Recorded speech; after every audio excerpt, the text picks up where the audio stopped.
बांग्लादेश में अल्पसंख्यकों पर हो रहे अत्याचार व ज्यादतियों के विरोध में आज 8 दिसंबर को कई हिंदूवादी संगठनों ने रेवाड़ी में प्रदर्शन किया।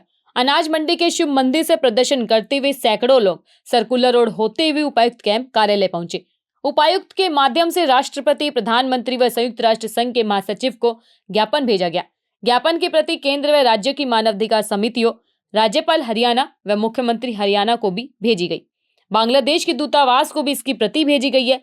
यहाँ सबसे खास बात यह रही कि हिंदूवादी संगठनों का अनूठे अंदाज में ज्ञापन सौंपना। ज्ञापन देने से पहले इस्कॉन जैसे संगठन से जुड़े लोग उपायुक्त कैंप कार्यालय के बाहर पहुंचे और हरे रामा हरे कृष्णा का संकीर्तन किया। शायद ही किसी डीसी ने अपने द्वार पर इस तरह से ज्ञापन स्वीकार किया होगा। डीसी अभिषेक मीना भी ज्ञापन लेने के लिए जब लोगों की भीड़ के बीच पहुंचे तो उन्होंने अपने आवास का बड़ा गेट ही खुलवा दिया।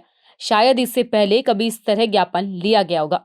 ज्ञापन में कहा गया है कि बांग्लादेश में 5 अगस्त 2024 को लोकतांत्रिक तरीके से कुछ महीने पहले चुनी गई शेख हसीना सरकार को कट्टरपंथियों ने हटाकर कब्जा कर लिया और प्रधानमंत्री शेख हसीना को अपना देश छोड़ना पड़ा। आरक्षण के नाम पर शुरू आंदोलन कट्टरपंथियों के हाथ में चला गया और धर्म के नाम पर दंगे भड़काए गए। वहां का अल्पसंख्यक समुदाय यानी जैन, बौद्ध, सिख, ईसाई व हिंदू सभी आज भी असुरक्षित और भयग्रस्त है। वहां दंगों में चुन चुनकर हिंदुओं को निशाना बनाया जा रहा है। इस तरह के हमलों से न केवल धार्मिक स्वतंत्रता और मौलिक अधिकार खतरे में है, बल्कि एक गहरी मानवीय त्रासदी भी है। ज्ञापन में धार्मिक स्थलों को निशाना बनाने से रोकने की मांग की गई है।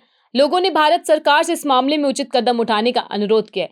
आप बांग्लादेश के विषय में दिए गए ज्ञापन को अपने स्क्रीन पर देख ही रहे होंगे और इसके साथ ही प्रदर्शनकारियों व ज्ञापन देने वालों ने क्या कुछ कहा वह भी आप आगे सुनेंगे। इस प्रदर्शन में आरएसएस, विश्व हिंदू परिषद, बजरंग दल व अन्य हिंदू संगठनों के अलावा आम हिंदू समाज के युवा भी शामिल हुए।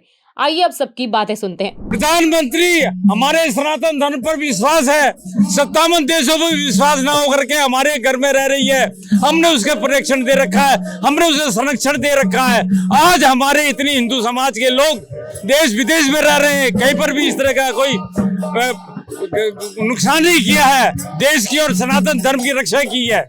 मैं आपसे ये बताना चाहता हूँ कि सनातन धर्म कितना महान और विशेष है। यही सनातन धर्म है जो दूसरे धर्म भी इसी से बने हैं और इस सनातन धर्म से ही आज पूरा विश्व आलोकित हो रहा है। तो मैं आपको ये बताना चाहता हूँ कि केवल जो मोहम्मद यूनुस को जो शांति का नहीं है, शांति का उसे नोबेल प्राइज मिला है, उसे नोबेल प्राइज वापिस लिया लाना चाहिए। वो मोहम्मद यूनुस नहीं है, वो बिल्कुल वो कट्टर, वो शांति का पुरस्कार है, शांति का पुरस्कार नहीं है, नोबेल प्राइज नहीं है। देखिए, ये जो आज हिंदू समाज आक्रोशित है और जो हिंदू समाज की प्रताड़ना हमसे देखी नहीं जा रही है।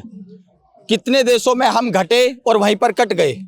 तो ऐसे में हिंदू समाज एकत्रित होकर, एकजुट होकर आज डीसी साहब के द्वारा महामहिम राष्ट्रपति महोदय के नाम, माननीय प्रधानमंत्री जी के नाम, माननीय राज्यपाल जी के नाम, अनेकों शीर्ष नेतृत्वों के नाम हमने ये ज्ञापन सौंपा है कि भारत सरकार उचित निर्णय ले और राजनीतिक, कूटनीतिक, सामरिक किसी भी प्रकार का दबाव बनाकर ये जो बांग्लादेश में हिंदू उत्पीड़न या अल्पसंख्यक उत्पीड़न हो रहा है इसको रोके और हरगिज रोके। क्योंकि अब जब हिंदू समाज सड़कों पर उतरने लगा है तो ये आप लोगों को सोचता नजर आ रहा है कि हिंदू जागृत हो चुका है और ये जागृत हो रहा है। और धीरे धीरे के अगर इसमें कोई बदलाव नहीं आता है तो स्वयं हिंदू समाज को सड़कों पर उतरकर यहाँ भी उस प्रकार की अगर परिस्थितियां पैदा करनी पड़े तो इससे संकोच हमें नहीं करना चाहिए। हैं इसके खिलाफ हमारे रेवाड़ी के जितने भी संगठन हैं जो हमारे हिंदू समाज से संबंधित हैं, सभी संगठन से आज लोग इकट्ठे हुए और उसका विरोध प्रदर्शन किया, आक्रोश रैली निकाली पूरे शहर में और फिर डीसी को हमने ज्ञापन दिया है। जैसा कि हम आजकल देख रहे हैं बांग्लादेश के अंदर हिंदुओं के ऊपर बहुत ज्यादा अत्याचार हो रहा है, हम उसको बिल्कुल भी सहन नहीं कर सकते और आगे जाके हमारे देश में भी यही चीज ना हो। हम इसके खिलाफ ही हम प्रदर्शन कर रहे हैं आज के टाइम हम रोड पे, और हम हमारे समाज को ये दिखाना चाहते हैं हम हिंदू सारे एक साथ हो और आगे बढ़े ऐसे ही और काम करें। हमें ना किसी को कोई गलत संदेश देना है ना कोई, बस हम सबको हिंदुओं को यही समझाना चाहते हैं साथ रहें, एक साथ रहें, आगे बढ़ें, लेकिन ना किसी को परेशान करें और सभी हिंदू एक साथ रहें और हमारे आगे जाके हमारे देश में ऐसे हालात ना बन जाए, इसीलिए ही हम ये प्रोटेस्ट कर रहे हैं।